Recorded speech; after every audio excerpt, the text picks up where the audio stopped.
বিশ্ব রাজনীতির জটিল খেলায় প্রতিদিন ঘটছে এক অবিশ্বাস্যকর ঘটনা, যা আমাদের ভবিষ্যৎকে প্রভাবিত করছে। ওয়েলকাম টু জগৎ বার্তা। আমি শুভজিৎ। আজ আমরা নিয়ে এসেছি এমন একটি খবর যা শুধু কূটনীতি নয়, ভারতের মর্যাদার ওপর প্রশ্ন তুলছে। আজকের গুরুত্বপূর্ণ খবর আসিফ মুনিরের বিতর্কিত মন্তব্য ঘিরে তীব্র প্রতিক্রিয়া। কাল বিকেলে আমরা আপনাদের সামনে এনেছিলাম এই ঘটনার ধারাবাহিক আপডেট। যেমন আমি আগেও বলেছি, যা ঘটেছে তা নিছক ভুল নয়, বরং অত্যন্ত উদ্বেগজনক। যুক্তরাষ্ট্র তার নিজস্ব মাটিতে পাকিস্তানের সেনাপ্রধানকে মঞ্চ দিয়েছে, যেখান থেকে তিনি ভারতের বিরুদ্ধে প্রকাশ্যে মন্তব্য রেখেছেন। এই পদক্ষেপ শুধু কূটনৈতিকভাবে অগ্রহণযোগ্য নয়, বরং ভারতের মর্যাদার উপর সরাসরি আঘাত। এগুলো কোনো সাধারণ কথা নয়, বরং সরাসরি হুমকি। পাকিস্তান ভারতের ওপর নাকি মিসাইল হামলা করবে, পারমাণবিক অস্ত্র ব্যবহার করবে, ভারতের ধনী ব্যবসায়ীদের হত্যা করবে। অবশেষে ভারত সরকার এখানে একটি রিয়াকশন জানিয়েছে, আর আমি খুশি যে শুধু আসিফ মুনির নয়, যুক্তরাষ্ট্রকে এখানে প্রশ্ন করা হয়েছে। তো আসল চমক এখানেই নয়, আসিফ মুনিরের এই বক্তব্যের পেছনে আরও বড় কিছু লুকিয়ে আছে, যা হয়তো এখনও প্রকাশ পায়নি।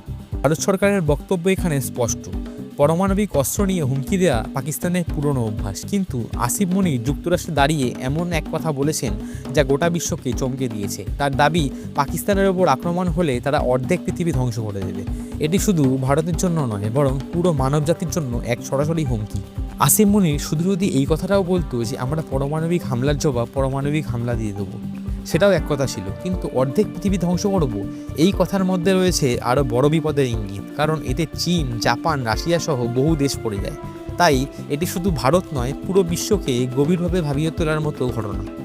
ভারত এখানে দুঃখ প্রকাশ করে বলেছেন যে এসব কথা বলা হয়েছে এমন একটি দেশের মাটিতে যাকে আমরা বন্ধুরাষ্ট্র মনে করি, অর্থাৎ মার্কিন যুক্তরাষ্ট্র। কিন্তু মার্কিন যুক্তরাষ্ট্র এখন বলছে পাকিস্তানের সাথে তাদের সামরিক সম্পর্ক দক্ষিণ এশিয়ার পারমাণবিক নিরাপত্তার জন্য জরুরি।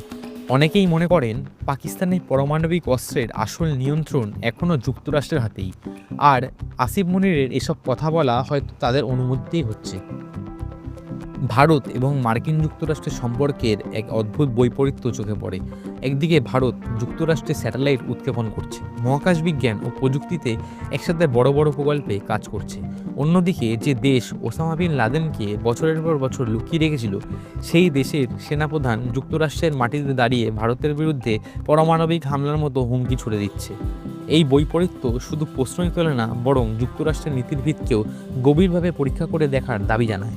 দেখা যাচ্ছে ডোনাল্ড ট্রাম্প হঠাৎ করেই ভারতের বিরুদ্ধে আক্রমণাত্মক হয়ে উঠেছেন, হয়তো কারণ ভারত পাকিস্তানের কিছু সামরিক ঘাঁটি টার্গেট করেছে, বা হয়তো ভারত ট্রাম্পকে নোবেল পুরস্কারের সুপারিশ করেনি।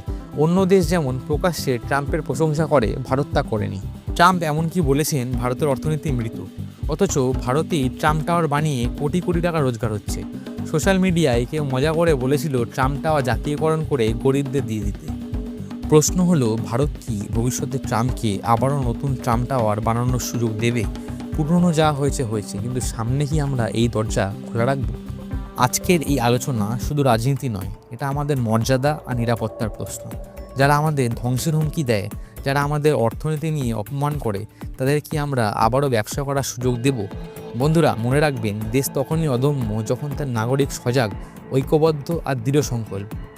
আপনার মতামত নিচে লিখুন, কারণ আপনার কণ্ঠই এই দেশের শক্তি। লাইক দিন, শেয়ার করুন আর সাবস্ক্রাইব করতে ভুলবেন না, কারণ সচেতন নাগরিকই ভারতের আসল প্রতিরক্ষা। জয় হিন্দ।